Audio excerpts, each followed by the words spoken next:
철지팡이가 아들의 머리를 내리쳤습니다. 충격음이 궁전을 가득 채웠고 바닥에는 피가 흘렀죠. 러시아의 차르 이반 4세는 자신이 가장 사랑하던 후계자를, 그것도 자기 손으로 죽여버린 겁니다. 수만 명을 학살한 폭군이 유일하게 진심으로 아꼈던 사람을 분노의 순간에 내리쳐버렸어요. 그 비명은 궁전 전체를 울렸고 차르는 죽어가는 아들을 품에 안고 처음으로 진짜 눈물을 흘렸습니다.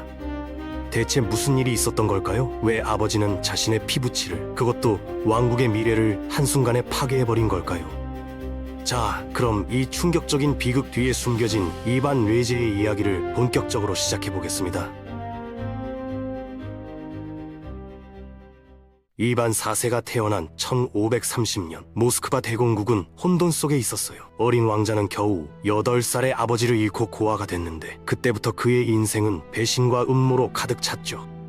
궁전 안에서는 귀족들이 권력을 놓고 서로 물어뜯었고 어린 이반은 그 광경을 눈앞에서 지켜봐야 했습니다. 그는 자기 어머니가 독살당하는 걸 목격했거든요. 그것도 그냥 독살이 아니라 궁전 안에서 권력을 탐하던 귀족들 손에 의해서요.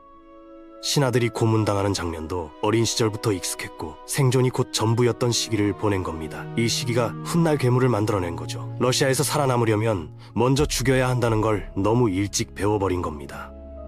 16살이 되자 이반은 스스로를 러시아 최초의 차르로 선포했어요. 단순한 대공이 아니라 모든 러시아를 통치하는 황제라는 뜻이었죠. 그는 철권으로 나라를 통일하겠다고 맹세했는데 처음엔 놀랍게도 개혁가로 보였습니다. 법을 현대화하고 상비군을 창설했으며 영토를 확장했거든요.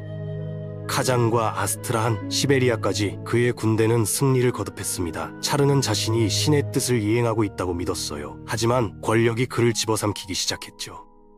군사적 승리는 점점 학살로 변했습니다. 왕좌의 적은 더 이상 외국 군대가 아니었어요. 러시아 백성 자체가 적이 된 거죠. 이반은 오프리치니나라는 특수부대를 만들었는데 이들은 검은 옷을 입고 차르가 배신자라고 지목한 사람은 누구든 제거했습니다. 말 안장에 잘린 머리를 매달고 거리를 돌아다녔고 러시아 전체를 공포의 장으로 만들었어요. 사람들은 밤에 문을 두드리는 소리만 들어도 떨었죠. 오프리치니나가 올까 봐서요. 이들은 법도 없이 움직였고 누구도 안전하지 않았습니다. 시간이 흐르면서 이반은 점점 더 편집증적이고 예측 불가능한 인물이 됐어요. 그의 가장 사랑했던 아내 아나스타시아가 죽었는데 이반은 그녀가 독살당했다고 확신했습니다. 증거는 없었지만 그는 믿었죠. 그 후부터 차르는 종교적 망상과 분노의 발작 사이를 오갔어요. 교회와 지하 감옥을 오가며 살았는데 기도와 처형을 같은 열정으로 행했습니다. 사람들은 그가 몇 시간씩 단식하고 참회하며 성화 앞에서 우는 걸 봤다고 해요. 그런데 다음 날이면 마을 전체를 사지로 찢으라고 명령했죠. 그에게 신앙과 살인은 모순이 아니었습니다. 오히려 같은 선상에 있었어요. 1581년 비극이 절정에 달했습니다. 이반은 자신의 후계자인 아들 이반 이바노비치와 격렬한 논쟁을 벌였습니다. 이반이 며느리를 때린 것에 대해 항의했기 때문에요. 차르는 화가 나서 통제력을 잃었어요. 철지팡이를 집어들고 아들의 머리를 내리쳤습니다. 충격음이 궁전 홀을 가득 채웠고 피가 바닥을 적셨죠. 이반은 너무 늦게 자신이 무슨 짓을 했는지 깨달았어요. 아들은 아버지 품에서 죽어갔고 차르는 처음으로 진정한 눈물을 흘렸습니다. 그 절망의 비명은 궁전 전체에 울려 퍼졌고 다시는 그를 떠나지 않았어요. 그날부터 이반은 텅 빈 사람이 됐죠. 아들을 죽인 후 이반은 사제들과 예언자들, 점성술사들에게 둘러싸여 살았습니다. 자신이 파괴한 세상에서 용서를 찾으려 했던 거죠. 말년은 쇠퇴로 점철됐어요. 살이 쪘고 이가 빠졌으며 힘과 정신을 잃었습니다. 단순한 소문만으로도 고문을 명령했고 모든 식사마다 독사를 두려워했어요. 몇 시간씩 방에 갇혀 왕좌를 바라봤는데 마치 왕좌가 자신을 쫓아오는 것 같다고 했죠. 목소리가 들린다고 했고 악마가 주변에 있다고 말했습니다. 그러면서도 마지막 순간까지 병적인 허영심에 사로잡혀 하루에도 몇 번씩 옷을 갈아입고 보석으로 몸을 치장했어요. 금이 죽음의 냄새를 가릴 수 있다고 믿은 것처럼요. 1584년 3월, 그날 차르는 이상하게 평온해 보였습니다. 체스를 두러 앉았는데 몇 달 만에 처음으로 웃었거든요. 결혼에 대해 얘기했고 7번째 아내를 맞이할 계획을 세웠죠. 하지만 그의 몸은 더 이상 그를 따르지 않았어요. 피가 혈관 속에서 끓는 것 같았고 손이 떨렸습니다. 갑자기 웃음이 멈췄고 그의 시선은 멀어졌어요. 이반은 앞으로 쓰러졌죠. 체스판이 바닥에 흩어졌고 졸과 왕이 뒤섞였습니다. 마치 인생 자체가 뒤집힌 것처럼요. 하인들이 홀에 들어왔을 때 그들은 주저했어요. 시체를 만지는 게 두려웠던 거죠. 다시 일어날까봐, 이게 또 다른 잔인한 연극일까봐 두려워했습니다. 하지만 이반 4세는 정말로 죽어 있었어요. 53살이었죠. 그는 공포로 황폐화된 제국을 남겼습니다. 37년의 통치 기간 동안 그의 직접 명령으로 10,000명 이상이 처형됐어요. 도시를 불태웠고 가문 전체를 몰살시켰으며 차르라는 단어 자체를 공포의 동의어로 만들었죠.